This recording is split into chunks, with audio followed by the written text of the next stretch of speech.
తాకట్లో ఉన్న మీ బంగారాన్ని విడిపించి ఆ రోజు ఆన్లైన్ రేటుకి కొంటాం. Sharma gold company.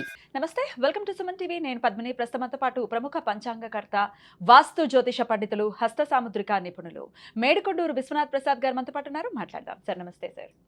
ఓం మాతా పితృ గురుభ్యో నమః. నమస్కారం సార్, కొంతమంది నిధుల గురించి వేట అనేది చాలా సీరియస్గా చేస్తుంటారు. జీవిత పర్యంతం ఆ వేటలోనే ఉంటారు.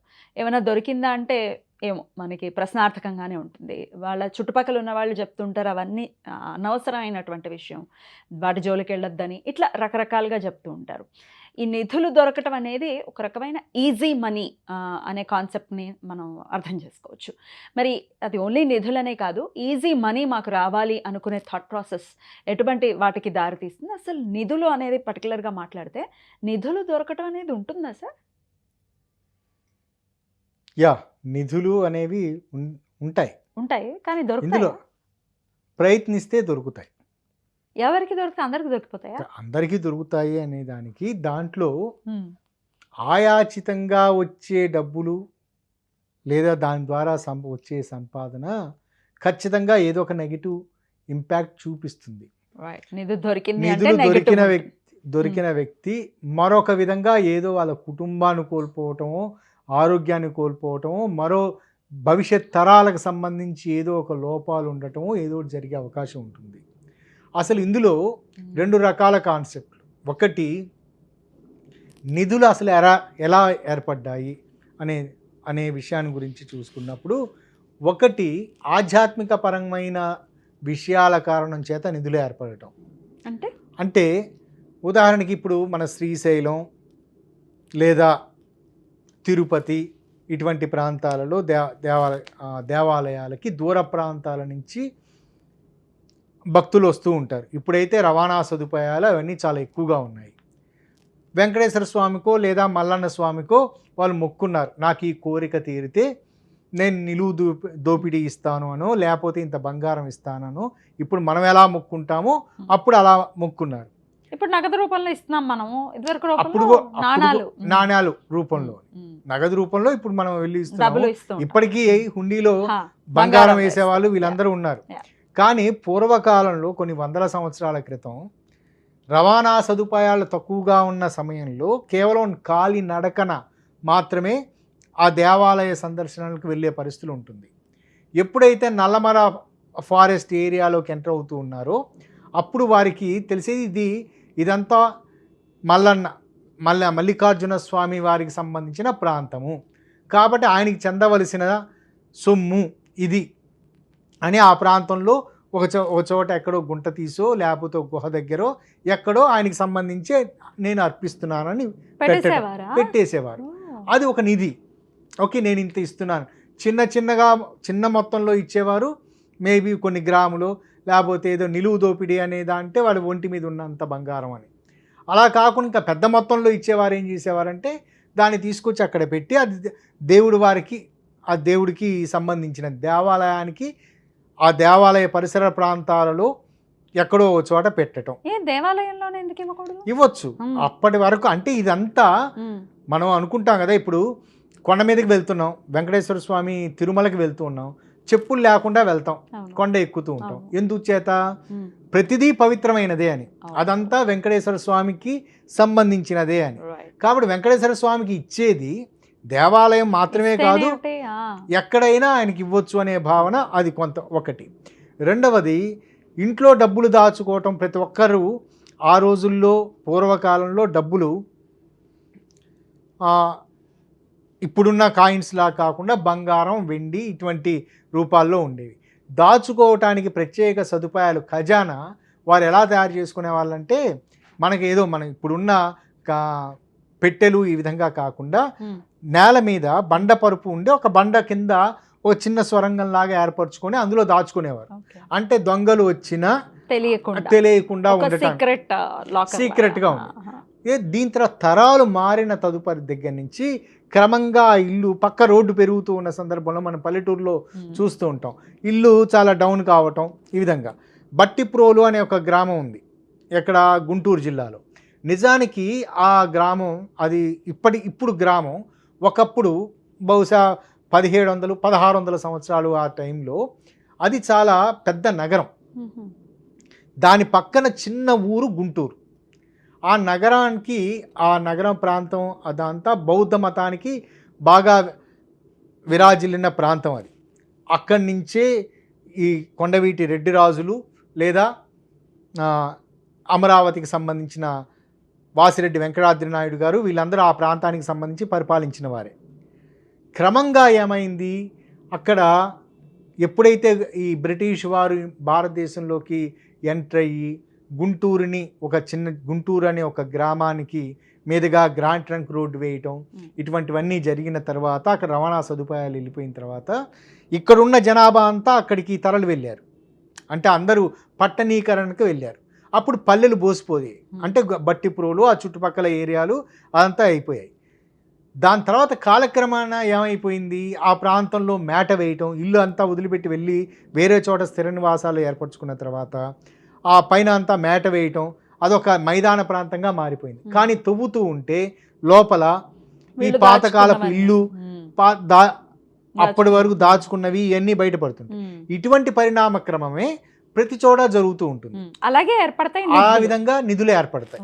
ఓకే, ఒక చోట విలాసవంతంగా ఎదిగిన ఒక ప్రాంతం, ఆ ప్రాంతంలో విపరీతంగా ఒక ధనము అదంతా దాచుకున్న ప్రాంతం వేరే కారణాల చేత అక్కడ ప్రజలందరూ వలసలు వెళ్ళి ప్రకృతిపరమైన వైపరీత్యాల కారణం కావచ్చు. ఉదాహరణకి నాగార్జున కొండ ఆ ప్రాంతంలో ఈ నాగార్జున సాగర్ డ్యామ్ కట్టడం వలన కొన్ని తరలించుకొని వెళ్ళటం, ఇది ప్రకృతికి సంబంధించిన దాంట్లో మన పర్యావరణానికి అనుకూలంగా తయారు చేసుకున్నది. కొన్ని సందర్భాలలో సముద్రం ఉప్పొంగి ఓ ప్రాంతానికి రావటం, అది స్థిరపడిపోవటం, కొన్ని ఊర్లు పోవటం, ఈ విధంగా నిధులు ఏర్పడుతుంది. మరి ఇలా నిధులు ఏర్పడినప్పుడు ఎవరికి ఎవరు హాని చేయకుండా అది మనకి దొరికితే మనకి ఎట్లా నెగటివ్ అవుతుంది? అది ఒకటి, ఇక్కడ హాని చేయకుండా ప్రతిదానికి దైవపరంగా ఉద్దేశించిన నిధులు అని ఉన్నప్పుడు ఆ నిధులకి ప్రత్యేకంగా రక్షణగా ఆ దైవానికి సంబంధించి ఏదో ఏర్పాటు చేస్తారు.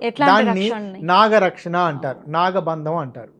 ఈ బంధం వేసి ఇది అనవసరమైన వ్యక్తుల చేతికి వెళ్లకుండా ఇది దైవ కార్యాలకు ఉపయోగపడే వ్యక్తుల చేతిలోకి మాత్రమే వెళ్ళాలి, వాళ్ళకు మాత్రమే ఇది జరగాలి అనే ఒక బంధనం వేస్తారు. ఆ బంధనాన్ని తెంచుకొని ఆ బంధనం ఏంటో తెలుసుకొని వాళ్ళు దాన్ని బయట తీయాలని చాలామంది నిధుల తీసేవారి ప్రయత్నం. అది ఒకవేళ నిజంగా ఎవరికైతే చెందాలో ఆ వ్యక్తికి చెందినట్లయితే ఎటువంటిది ఉండదు.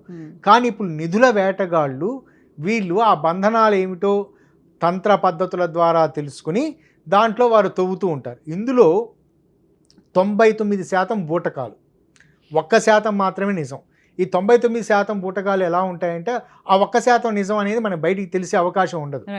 ఈ 99% వాళ్ళు నీకు మనుషుల్ని ఆశ పెడతారు, నీకు ఇక్కడ నిధి ఉంది, నీకు నీ జాతకంలో నిధి దొరికే యోగ్యత ఉన్నది అనేది మొట్టమొదటి ఒక చిన్న రాయి విసరడం. నిజంగానే జాతకాల్లో తెలుస్తుందా సార్? అది తెలిసే అవకాశం ఉంటుంది. ఆయాచితంగా డబ్బులు రావటం, ఈజీ మనీ అని చెప్పారు చూసారా, అది నిధుల ద్వారా వస్తాయి అని వాళ్ళకు ఒక రాయి విసిరితే వాళ్ళు ఆల్రెడీ కష్టాల్లో ఉండి లేదా ఒక ఊహాజనితమైన భ్రమగా ఆలోచించే స్థితిలో ఉన్నట్టుండి నేను చాలా ఖరీదైన కారులో తిరుగుతూ ఉన్నాను, విదేశాలకు వెళ్తున్నాను, ఇటువంటి భ్రమకు సంబంధించిన ఏదో దాంట్లో ఉన్న సమయంలో అట్రాక్ట్ అవుతారు అటువైపు. సహజంగా ఎవరో ఫార్చ్యూన్ టెల్లర్స్ లైక్ ఆస్ట్రాలజర్స్ కానీ పామిస్ట్ కానీ వీళ్ళందరూ నీకు నిధులు దొరికే యోగం ఉంది, నువ్వు ఎందుకు ఉపయోగించుకోవని ఒక చిన్న పదం ఉపయోగిస్తే వాళ్ళ మనసులో నాటుకుంటుంది. దాని దగ్గర నుంచి వారు అప్పులు చేసి మరలా ఆ నిధులు ఎవరు తవ్వుతారు, నిధులు తీసేవారు ఎవరు అంటే సమ్ XYZ చిరునామా ఇస్తారు. లేకపోతే నిధులు తీసేవాళ్ళు ఎట్లా మోసం చేస్తారు? ఇంతే, ఇప్పుడు బలానా ప్రాంతానికి రావాలి, మనం తిరగాలి, ఇక్కడ నుంచి మనం నీకు మీ ఇంట్లోనే నిధి ఉంది అని మిమ్మల్ని ఒప్పించామనుకోండి, నేను రావటానికి ఇక్కడికి వచ్చి పూజ చేయటానికి ఇంత ఖర్చు అవుతుంది, మొట్టమొదట త్రవ్వటానికి ఇది తవ్వాలి అంటే దీనికోసం ప్రత్యేకంగా ఏదో ఒక పూజా కార్యక్రమం బలో ఇవ్వాలి, లేదా ఇంకొక బాగా తెలిసిన సిద్ధాంతి గారు లేకపోతే తంత్రవేత్తనో తీసుకురావాలి, ఆయన ఫీజు ఇంత. కాబట్టి ఇక్కడ ఆ విధంగా ఎక్స్ప్లాయిట్ కావటం. మొట్టమొదటి రోజు అది చేస్తున్న సమయంలో ఏదో ఒక ఆటంకం రావటం, ఆటంకం వచ్చిన అంటే యాక్చువల్గా ఒక వ్యక్తికి అతను ఎవరో ఒక గొప్ప తంత్రవేత్తని తీసుకొచ్చారు అనుకుందాం. ఆ తంత్రవేత్తకి రోజుకి 10,000 రూపాయలు ఇవ్వాలి. అది ఒక్క పూటలో ఒక గంటలో అయ్యే పని. కానీ ఆ రోజు ఏదో ఒక ఆటంకం వస్తుంది కాబట్టి ఆ తంత్రవేత్తని 4 రోజులు 5 రోజులు ఉంచుకొని చేయాల్సిన పరిస్థితి ఏర్పడుతుంది. అంటే 50,000 రూపాయలు ఆ విధంగా ఖర్చు అయిపోతాయి. దాని తర్వాత ఏదో కారణం చేత ఇప్పుడు కాదు ముహూర్తం తర్వాత అని ముహూర్తాలు కూడా ఉంటాయా? న్యాచురల్గా ముహూర్తాలు ఉంటాయి. ఇటువంటివి ఈ విధంగా చేయటం, లేకపోతే బలానా ప్రాంతంలో నీకు నిధి ఉంది, మన ఇద్దరం సమంగా పంచుకుందాం, నువ్వు ఇన్వెస్ట్ చెయ్యి, నేను మంత్రం చేస్తాను అనే విధంగా ఒప్పించటం. మన దగ్గరికి ఇన్వెస్ట్ చేయడం అంటే ఎంత అనుకుంటాం, 1 కోటి రూపాయలు డబ్బులు వస్తున్నాయి అంటే ఓ 10 లక్షలు 15 లక్షలు ఖర్చు పెట్టడం పెద్ద విషయం కాదు అనే భావంలోకి వెళ్ళిపోయిన తర్వాత పెట్టేస్తారు వాళ్ళు, అందులో పెట్టడం అనమాట. ఇప్పుడు ఈరోజు ఈ కార్యక్రమం ఉంది, అక్కడ జనాల్ని ఇంతమంది మొబలైజ్ చేయాలి, ఇటువంటి ఏవో రకరకాలు చెప్పటం, వాళ్ళ చేత ఖర్చు పెట్టించడం. ఇతనికి మాత్రం వీరికి చెప్పే అతనికి 15 లక్షలు రూపాయలు, ఇతనికి 15 లక్షల రూపాయలు అనుకుంటే ఇతనికి ఒక 2 నెలలకు సరిపడా ఆదాయం దొరికినట్లు. ఇక రెండవ ఈ నిధులకు సంబంధించిన దాంట్లో 1% మాత్రమే అది నిజాలు ఉండే అవకాశం ఉంటుంది. కానీ ఎవరికైనా నిధులు తవ్వి తీసుకోవటం అనేది శ్రేయస్కరం కాదు. అది తీసుకున్నట్లయితే వాళ్ళు బూటకపు దానికి లోనైతే ఆస్తులు పోగొట్టుకోవాల్సి వస్తుంది, ఇబ్బందులు ఎదుర్కోవాల్సి వస్తుంది. అది నిజమైందైనా కుటుంబ సభ్యులని ఎవరికైనా ఇబ్బందులు ఎదుర్కొనే అవకాశాలు, వంశపారంపర్యంగా ఇబ్బందులు ఎదుర్కొనే పరిస్థితులు ఉంటాయి. ఇందులో ఇటువంటి లక్షణాలను సూచించేది జాతక చక్రంలో శుక్ర శని గ్రహాలకు సంబంధించిన ఆస్పెక్ట్స్. పూర్వార్జిత పిత్రార్జితాలకు సంబంధించి ముఖ్యంగా చూడవలసినది శనికి సంబంధించి, అది మనకు అందుబాటులోకి వస్తాయా లేదా అనేది సూచించేది శుక్రునికి సంబంధించి. ఇందులో మంత్రశాస్త్రం ద్వారా అంటే నిధులు తవ్వడానికి మంత్రశాస్త్రాన్ని ఉపయోగించటం ఇదాన్ని తెలియచేసేది కేతు గ్రహానికి సంబంధించి. ఇటువంటి సహజంగా ఎవరి జాతకంలోనూ మీకు ఇటువంటి నిధులకు వచ్చే లక్షణాలు ఉన్నాయి కాబట్టి మీరు ఈ పూజ చేసుకోండి అని చెప్పటం ఇక్కడ ఉద్దేశం కాదు, కాబట్టి అటువంటివి చెప్పను. కానీ అటువంటి భ్రమంలో ఉన్నవారు దాని నుంచి బయటపడటానికి మొట్టమొదటి సంకల్ప శుద్ధి ఉండాలి. నాకు ఏమండి, మా కుటుంబ సభ్యులు దీని మీద తిరుగుతున్నారండి, ఎంత చెప్పినా వినట్లేదు అన్న పక్షాన వాళ్ళ కుటుంబ సభ్యులు చేసుకునే రెమెడీస్ కూడా చెప్పండి. ఒకవేళ కుటుంబ సభ్యుల నుంచి నిధులుగా దాచిపెట్టబడినది, ఎక్కడో దాచిపెట్టబడినది వారికి రావలసి ఉన్నట్లయితే, అదే గనక నిజమైతే, అదే గనక ప్రారంభం అయితే వాళ్ళు అప్రయత్నపూర్వకంగానే వస్తాయి. ప్రయత్నం చేయాల్సిన అవసరం లేదు. ప్రయత్నం చేయటం వలన కొన్ని సందర్భాల్లో శారీరక హాని, మానహాని, కుటుంబ హాని జరిగే అవకాశాలు ఉంటాయి. వాటి నుంచి బయటపడటానికి మొట్టమొదటి వాళ్ళకి సైకలాజికల్ కౌన్సిలింగ్ అనేది అవసరం. బాబు నీకు అనవసరంగా డబ్బులు రావు అని చెప్పగలిగే ఒక మంచి మానసికవేత్త పక్కన ఉండటం. రెండవది వారికి దానికి సపోర్ట్ ఇవ్వడానికి, అంటే దాని సైడ్ ఎఫెక్ట్స్ ఏమీ రాకుండా ఉండటానికి ముఖ్యంగా శక్తికి సంబంధించినవి, పాజిటివ్ శక్తులు. అంటే మనం ఆంజనేయ స్వామికి సంబంధించింది, మగవారికి సంబంధించిన శక్తి, అంటే చిరంజీవి కదా, ఆయనకి సంబంధించి ఏదైనా ఒక ప్రత్యేకమైన పూజా విధానాన్ని ఆచరిస్తూ ఉండటం.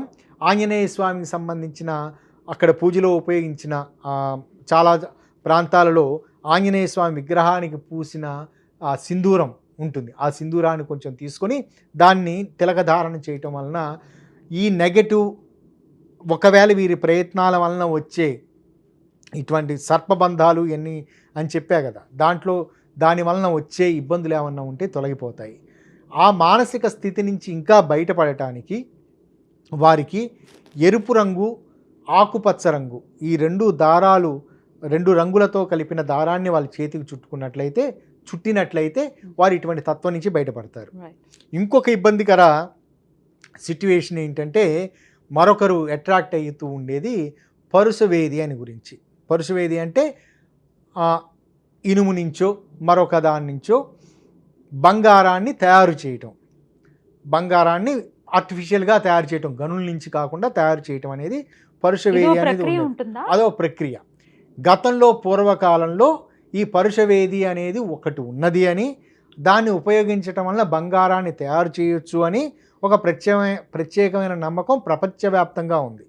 ఆ నమ్మకం నుంచే ఇనార్గానిక్ కెమిస్ట్రీ నుంచి ఆర్గానిక్ కెమిస్ట్రీ అనే ఒక రూపాంతరం చెందటం, దాంట్లో ఉన్న ఆ కెమిస్ట్రీకి సంబంధించిన దాంట్లో ఎలిమెంట్స్ డెవలప్ కావటం, ఇటువంటివన్నీ ఆధునికమైన ఇప్పుడు రసాయన శాస్త్రం డెవలప్ కావటం జరిగింది. కానీ ఇప్పటికీ భారతదేశంలో చాలా ప్రాంతాలలో పరుషవేదిని నమ్మేవారు. ముఖ్యంగా ఈ నల్లమల ఫారెస్ట్లో పరుషవేది తయారు చేసే పరిస్థితి ఉన్నది అని నమ్మేవారు ఉన్నారు. దాన్ని కనిపెట్టే పరికరాలు ఇప్పుడు ఉన్నాయా సార్? మరి పరుషవేది అనేది కాదు సార్, దాని ద్వారా పరుషవేది ద్వారా బంగారాన్ని తయారు చేసుకుంటే దాన్ని బయటకి మార్కెట్లోకి వస్తే దాన్ని కనిపెట్టే అవకాశాలు ఎట్లా ఉంటాయి? అది ఒరిజినల్ బంగారమే.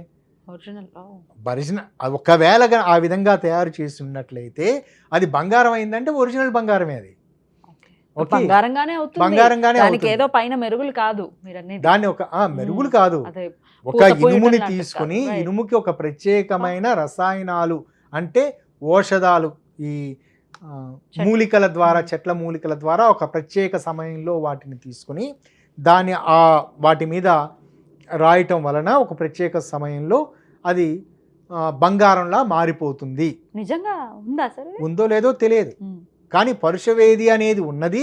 ఆ విద్యను నేర్చుకొని తాము ధనవంతులు అవుదాం అనేవాళ్ళు కోకొల్లలు. ఆ విధంగా ఉండేవాళ్ళు ఈ నల్లమల ఫారెస్ట్ ఏరియాల్లో వాళ్ళు, లేకపోతే మన శేషాచలం ఫారెస్ట్లో, వీటిలో చాలామంది ఉన్నారు. వాళ్ళు జీవితకాలం పాటు అది నేర్చుకుంటూనే ఉన్నారు. సఫలీకృతులు అయిన వారి గురించి కథలు వింటాం, కానీ సఫలీకృతులైన వారు ఎవరు బయటికి కనిపించరు. కానీ బలానా వ్యక్తి ఎవరో వచ్చారు, ఆయన ఎవరో ప్రతి పౌర్ణమికో అమావాస్యకో ఏదో పర్టికులర్ టైంకి వస్తాడు, 1 కేజీ బంగారం తయారు చేసుకొని వెళ్తాడు అని ఒక కథ ప్రచారంలో ఉంటుంది. ఆ వ్యక్తి ఎవరో వచ్చారు అని. ఆ వ్యక్తిని చూసిన వారెవరు, నేను చూశానని చెప్పరు, ఎవరో చెప్పుకుండగా వింటున్నామని చెప్తారు. ఆ విధంగా పరుషవేది గురించి చాలా మంది ఇది కూడా అది ఎవరు ప్రూవ్ చేయలేరు కదా, ప్రూవ్ చేయలేరు. ఇప్పుడు నిధుల గురించి కూడా మాకు నిధి దొరికింది అని చెప్పగలిగే వారు ఎవరు ఉండరు. దొరికిన వాడు ఒకవేళ ఉండి దొరికితే వాడు బయట చెప్పుకోడు. ప్రయత్నిస్తున్న వాళ్ళకి చూస్తే ఆ గ్రామస్తులు లేదా పోలీసులు ఊరుకోరు. కాబట్టి ఉన్నది అనేది ఊహ, ఉంటుంది అనేది నిజం, కానీ దాన్ని వెలికి తీసిన వాళ్ళు ఎవరు ఉండరు. కానీ ఇటువంటి పరుషవేదికి సంబంధించి లక్షణాలు, ఇటువంటి వాటి గురించి మానసిక ఒత్తిడి చాలామంది, కనీసం కుటుంబ సభ్యుల్లో మనం మనకు పరిచయస్తులు కుటుంబ సభ్యులు ఒక 100 మందిని తీసుకుంటే కనీసం ఒక్కరైనా ఇటువంటి లక్షణాలకి ఎడిక్ట్ అయిన వాళ్ళు ఉంటారు. ఈ సింపుల్ మనీకి సంబంధించి, సింపుల్ ఈజీ మనీ కోసం, అది ఓన్లీ నిధులనే కాదు, ఈజీగా వచ్చేయాలి డబ్బులు. ఇప్పుడు క్రిప్టో కరెన్సీ అనేదో విన్నాం మేము, ఈజీగా డబ్బులు వచ్చేస్తాయి, లేకపోతే అది ప్రాక్టికాలిటీ. క్రిప్టో కరెన్సీ అనేది అది ప్రాక్టికాలిటీ, ఈజీ మనీ కదా సార్. ఓకే, అదొక రకం కదా, అదో టైప్. ఇది ఊహాజనితమైనవి. ఇటువంటి వాటి విషయానికి వీటికి సంబంధించి ఏదైనా శాంతి విధానం చేయటం, దీనికి కూడా ఆంజనేయ స్వామికి సంబంధించి ప్రత్యేకంగా ఏదైనా పూజ చేయించి ఆంజనేయ స్వామికి సంబంధించి అక్కడ ఏమన్నా వారు ఆ పూజారి గారి చేత ఏదైనా ప్రత్యేకమైన దారాన్ని, అదే రంగులో ఉండేది, సింధూరం రంగులో ఉండే దారాన్ని వారి చేతికి కట్టడం వలన ఇటువంటివి గ్రాడ్యువల్గా తగ్గుతాయి. రెండవది, ఇదే సందర్భంలో వారికి ముందు మన ఎపిసోడ్స్లో వివరించినట్లుగా స్వాంతన బృహస్పతి అనే ఒక యంత్రం వీరి కట్టినట్లయితే వారు త్వరితగతిన ఇటువంటి భ్రమలకు సంబంధించిన మానసిక స్థితి నుంచి బయటపడతారు. ఇది 3వ పాయింట్. తంత్రా పద్ధతుల ద్వారా ఇప్పుడు కొంతమంది చెప్తూ ఉంటారు, మనకి ఈ మధ్య ఒక శ్రీనివాస్ గారిది ఒక సినిమా వచ్చింది, అందులో ఇరాడియం అనే ఒక దాని గురించి ఎక్కువ ప్రచారంలోకి వచ్చింది. వెతుకుతూ ఉంటారు.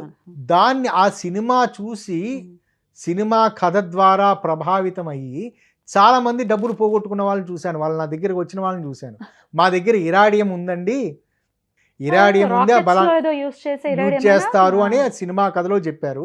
రాకెట్లో యూజ్ చేస్తారో లేదో అన్న సంగతి నాకు తెలియదు, కానీ ఇరాడియం అనే ఒక ప్రత్యేక వస్తువు అది ఒకటి ఉన్నది.